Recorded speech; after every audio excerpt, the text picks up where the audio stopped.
Alright, welcome to the Nest, and like I mentioned in my last video where I reviewed Rie, today we will be reviewing Zephyr, arguably one of the best healers in the game, and absolutely one of my favorite characters. So without further ado, let's get into it.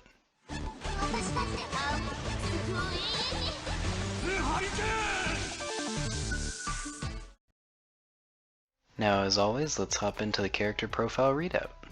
Her class is going to be Helper, title Everland Phantasm, and brand Tenma. Zephyr will have her first ever figurine in this time's Everland Phantasm set. Born in a noble household, the stunningly beautiful Zephyr fell in love with a true prince like in every fairy tale, and she also believed their future would be happy ever after. But even a noble woman like her couldn't escape from the cruel clutches of fate, and when they met again, the old lovers had turned into total strangers.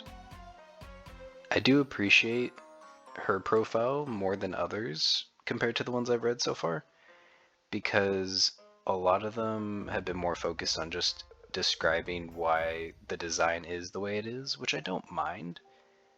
I do enjoy that kind of perspective on the development side of it, but I also want to get more of the lore behind these characters, especially when their designs are so intricate looking.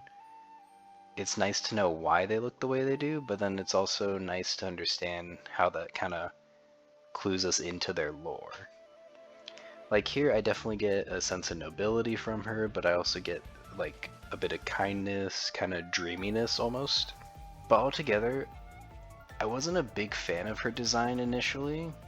I did, however, start to come around to it the more I played with her and the more I enjoyed it. And her new wedding skin is amazing as well. So, now moving on to her properties. As we can see, she has pretty solid attack stats. Her health stat is pretty solid as well, and then her defense is going to be pretty unfortunate. So altogether, pretty good that her health stat's this high. The attack is nice.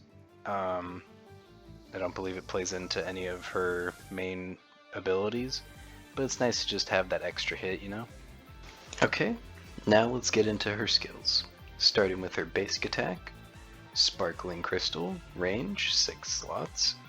Attacks an enemy starts from the first enemy in the same line. Attack speed, slow. And at level 2 and 3, it boosts the damage by an additional 25%. All in all, pretty standard ability.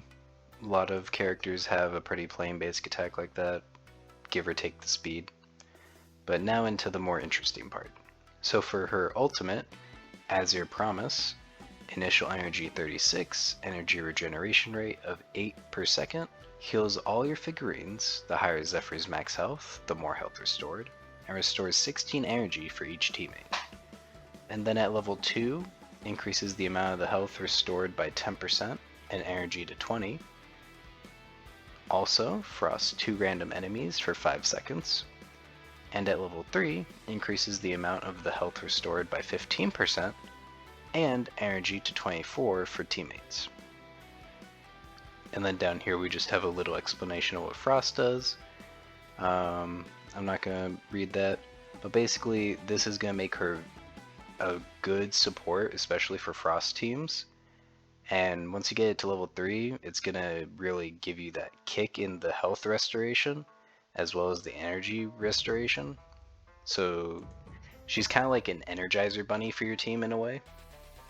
And now moving on to her passive, Moonlight Snow.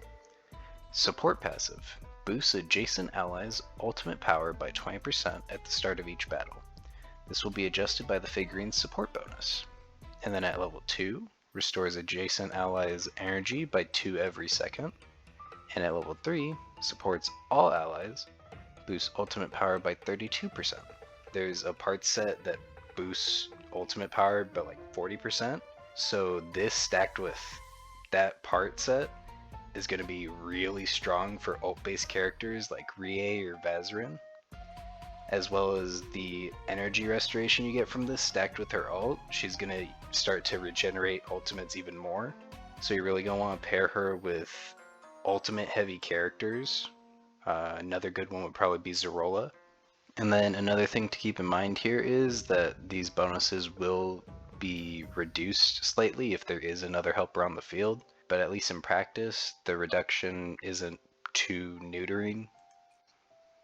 And then lastly, coming over to her special ability, Staff of Piety, heals a random ally every 3 seconds. At level 2, boosts max health by 5%, defense by 10%, and at level 3, boosts the healing effect by 50%.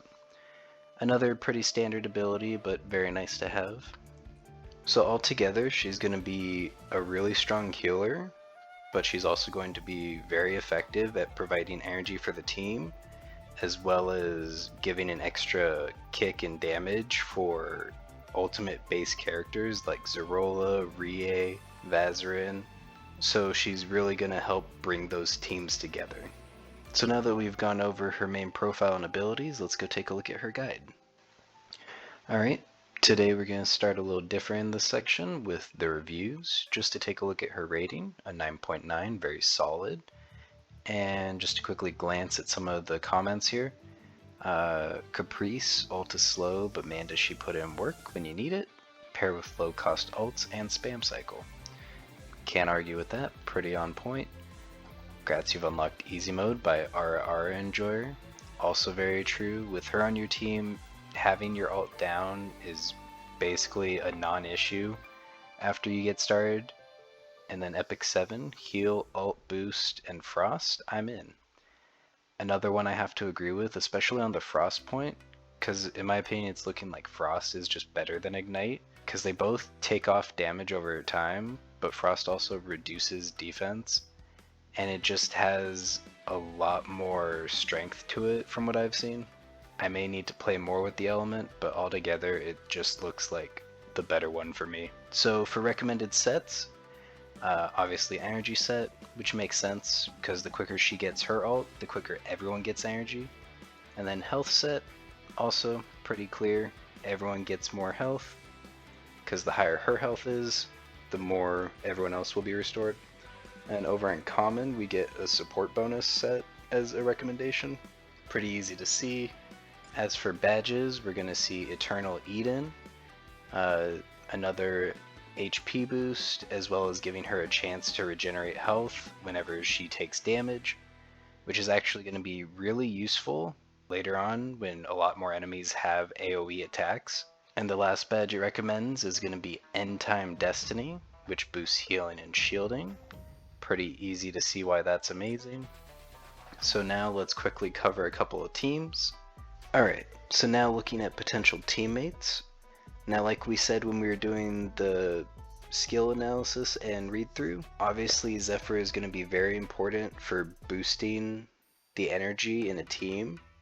So you're going to want characters that either deal a lot of damage in their ult or provide a lot of additional benefits in their ult. Starting off with tanks, some good tanks. If you've watched my previous videos, you know I love Crusos. Another good one is going to be Megan. And if you haven't been fortunate enough to get either one of them, Rico is a good fallback. Moving on to Vanguards, some good choices are going to be Zhao Yun. It'll give him more survivability just to be able to get into his ult more, especially at higher upgrades since he'll be able to get his shield up, as well as Alfred. He gets more lifesteal in his ult. And then lastly, Yuna would be one more top recommendation I could give you. And then if we come over and look at specialists, one of my personal favorites would be Harriet. After Harriet, I'd say another top recommendation would be Sani, just because of that frost synergy. Akechi would be really good, just because of how much damage he does in his ult, as well as being able to ignite the whole enemy team. And one final specialist I would recommend would be Xantha.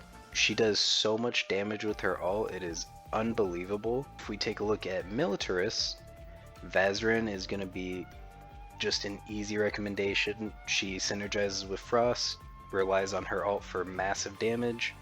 Altogether a great unit. Same thing with Rie, just minus the Frost synergy. And then as I mentioned earlier, Zerola is also going to be a very strong militarist to include with her, just because Zerola has a really tough time generating energy for herself. Okay, and lastly we'll take a look at other potential helpers. Erixia is going to be really solid for providing more survivability for the team, just because she has that spreading of damage with her ult. Aoi is also going to be very solid, gets the team another damage buff, which can easily combine well with Zephyr's ult boosting. Beyond those two, Zhou isn't really going to be as strong of a support. He's a little more specialized for ignite teams and basic attack dealers, but there are ways to kind of get him to work with Zephyr based on other characters you pick. And lastly, Mako will also kind of be similar to Zhou in that she has a little more niche-ness to her, but she does have a way of synergizing with Zephyr since she also has a component that boosts her energy recharge. So altogether, Zephyr is going to work really well with a lot of characters that rely on their ults for a lot of their utility. If I had to think of a flaw for her, I don't think I could. I have to give her a 10 out of 10. I know I've been rating a lot of the characters 10 out of 10s. So far, they have been. I will get to characters that I don't think are as amazing soon, but I think for now that will be where we leave Zephyr. I'm very happy with where she is right now. As for characters that we might take a look at next week, I recently got Aoi to 4 stars, so I'm thinking maybe her, or potentially I was also thinking of Zhao Yun. If you have any preference for a different character that you'd like to see, please let me know in the comments below. But otherwise, hope to see you next week. Peace.